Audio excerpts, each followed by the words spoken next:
I grew up in the exurbs of western Louisiana. Our small town was deeply religious, and this coupled with the crime wave of the 1980s meant that my childhood was spent largely cooped up inside. The first lick at freedom I got was Halloween night, 1987. I was 13 and was allowed out until midnight with a group of my closest friends. What really sold my mother on the idea was Patrick. Patrick was the 17-year-old brother of my best friend Marv. Despite being feared by anyone younger than him, he was a good student and a good Christian, and all the adults he knew would fawn over him. Against his own will, he'd be accompanying our little group for the night. It was in Marv's family basement that we watched the first half of Friday the 13th, Part 6, on grainy VHS. Looking back, I'm sure I thought in the moment that that movie would be the most traumatizing thing I'd see all night. When Patrick entered the room, our laughter died mid-sentence. He wasn't tall, but carried himself like he was. I never liked him, but I knew that not even in his presence could bring down my mood tonight. After Marv's parents forced us out, we patrolled the neighborhood trick-or-treating. I think there was about 5 or 6 of us, not including Patrick. I knew all the other kids from either church or school, apart from Lenny, the kid brother of my friend Rob. I never knew, but I'm sure he was only around 7 or 8. I did remember that he was dressed in a clown costume. Apart from Lenny, the only other costumes I could remember were mine and Marv's. We both came dressed as Ghostbusters, and I brought an old black painted vacuum cleaner with me to really make it. It was after 10, after the trick-or-treating, that maybe 1 or 2 of us left the group to go back home. We all were giggling and messing around, high on sugar, not noticing that Patrick was leading us a little further away from the rows of white houses. The street lights grew sparse, then vanished altogether. The laughter that he had carried us through the night faltered, replaced by the crunch of dead leaves underfoot and the distant, rhythmic croak of bullfrogs. The air thickened with the smell of stagnant water and rotting vegetation. I remember Marv nudging me, his grin faltering for the first time that night. Dude, where the hell is he taking us? There was a small marshy clearing on the banks of the bayou. Large, thick roots served as makeshift benches, which Patrick directed us onto. Confused, we sat in a crescent around him and watched in terror as he took a cigarette from his pocket, lit the end, and took a draw. He blew smoke into Marv's face and started to talk. He told us all that he had a story he wanted to share.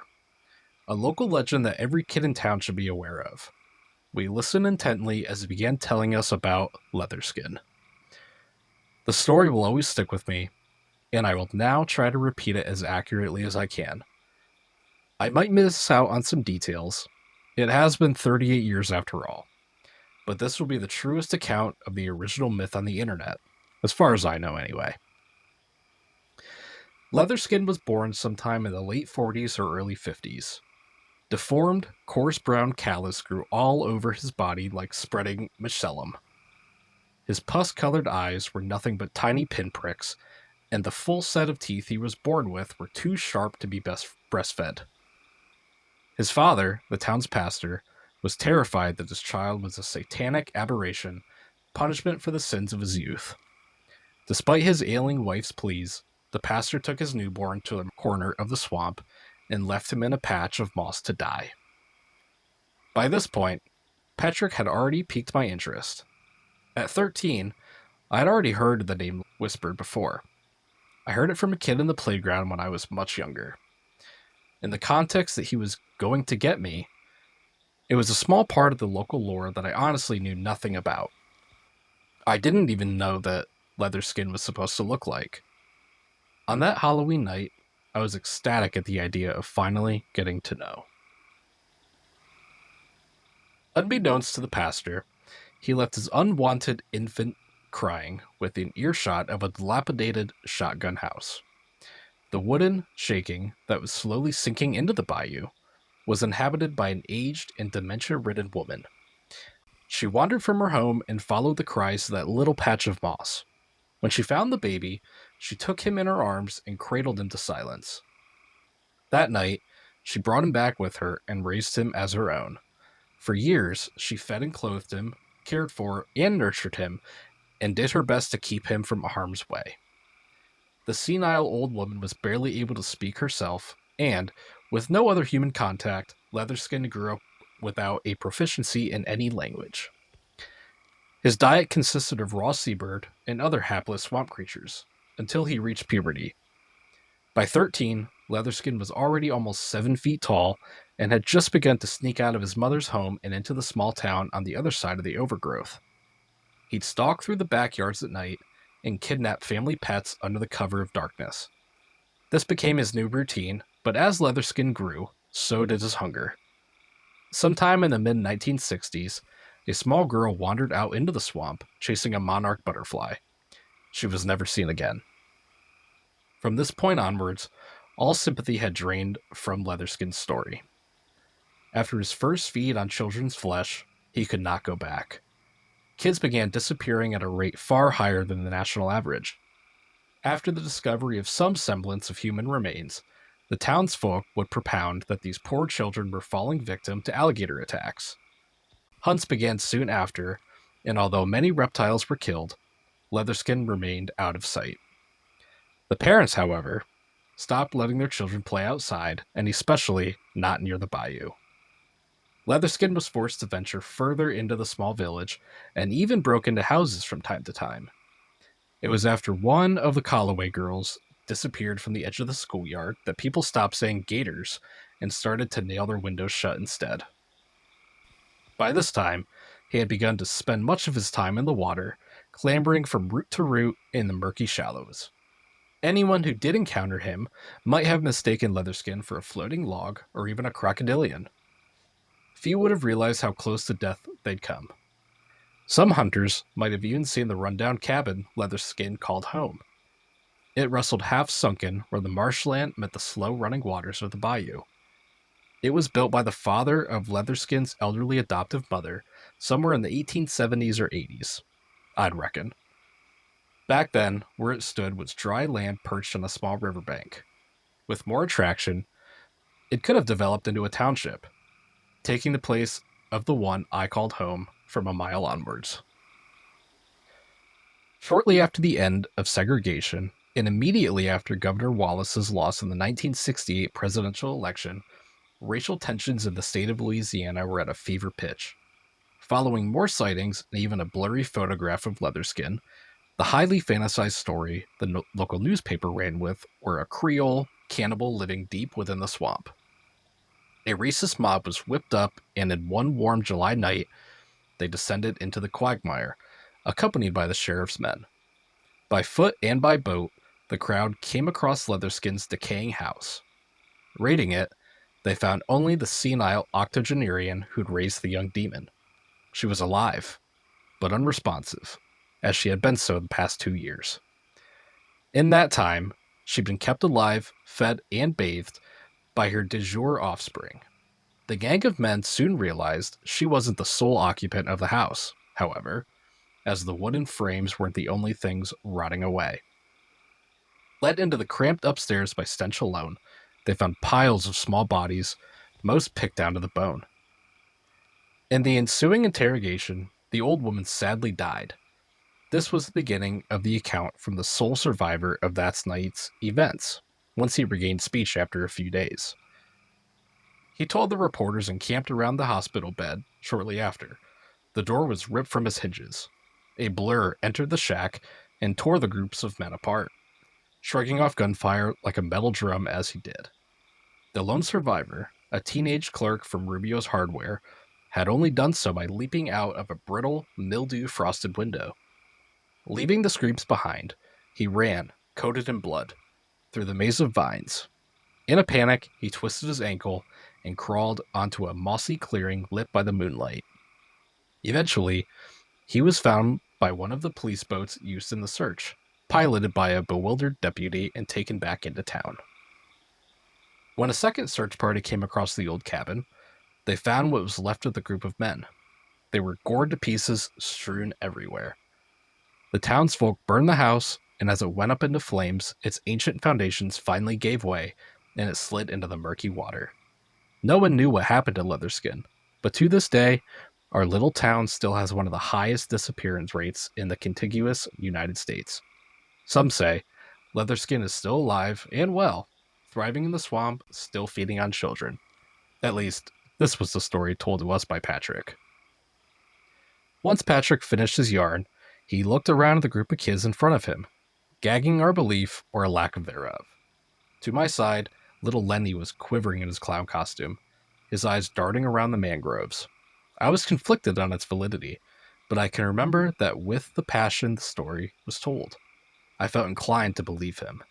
If I had fully believed him, I might have been less enthusiastic when Patrick quickly suggested that we should all go into the swamp and hunt for Leatherskin ourselves. Since I watched Stand By Me, I yearned for the freedom I had seen in media. With an hour to midnight, I leapt from my seat on the route and fervently supported Patrick's plan. He threw his arm around my shoulder and spoke to the rest of the children, goading them to follow my example.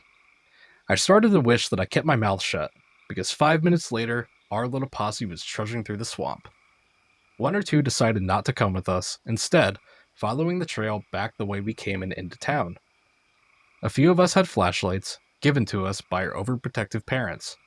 That, combined with the brief cracks of moonlight gazing through the canopy, guided our path. We stuck to the elevated and dry sods of earth as best we could. Despite my attempts, I could feel the hanging ends of my pant leg dampen. Marv and I tried to hang back, and we talked and laughed like a pair of hyenas. The air was wet with sound. Cicadas, toads, and the flow of the nearby bayou. Suddenly, Patrick put a commanding hand up and told us to all stop. We did and looked around, trying to find what sparked our sudden halt. Patrick turned to us with a sinister smile and said that he'd seen movement along the banks of the creek. "It's Leatherskin!" I remember Patrick shouting at us. Lenny's breath hitched as his older brother pushed him forward. Patrick saw what the siblings were doing and decided to take it further. He said something along the lines of, "You're the youngest, Leatherskin will want you." With that, we all started chanting, pressuring the kid to take a few more steps towards the water's edge. Clearly, terrified, but even more afraid of what a group of older boys could do to him, he did. In his little white clown suit, with blue and red polka dots, he took a series of anxious steps forward as we whirled around him. Joking, I shouted, "Oh my God, is that Leatherskin?" Lenny whirled around, almost losing his balance and falling backwards into the water. Tears were streaking down his white face paint now. "Stop it, guys, you're not funny," he screamed as we all bent double, laughing at him. Those words were etched into my mind because they were his last. A torrent of water swept onto the thin, stony bank as a great weight slammed into Lenny, having bitten onto his submerged ankles. He cried out in pain and shock and fell to hands and knees as he was dragged backwards. I was paralyzed with fear, as were Patrick and Marv, but Lenny's brother rushed forward to fight off the black shape. It wasn't until he splashed into the water that we snapped out of our trance of regret and ran to Rob's side. He grabbed him and stopped him from running fully into the bayou as Lenny was dragged underwater by what we came to realize was an alligator.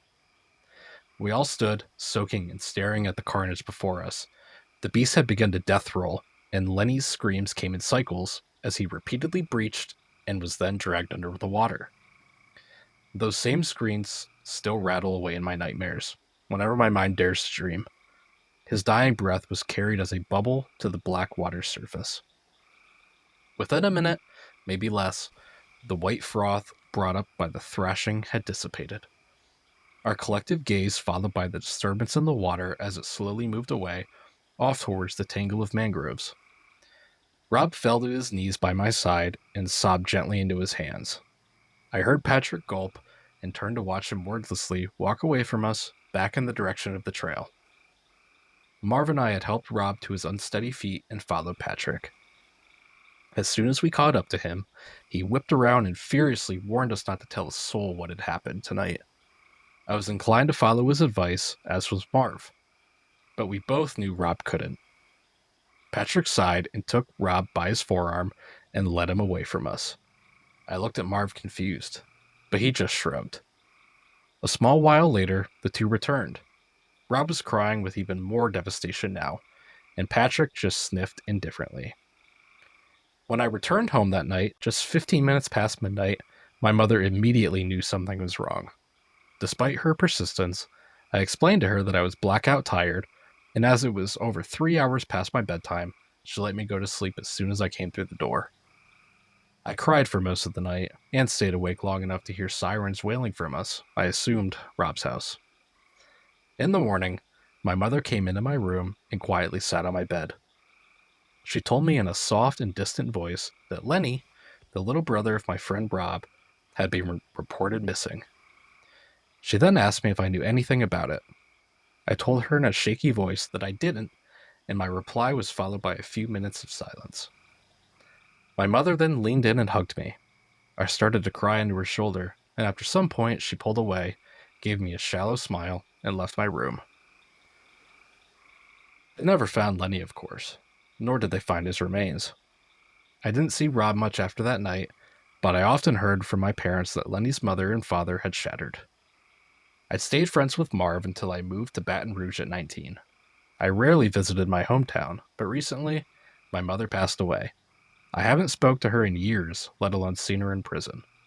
The funeral was organized by my sister, who now lived in the family house with her family.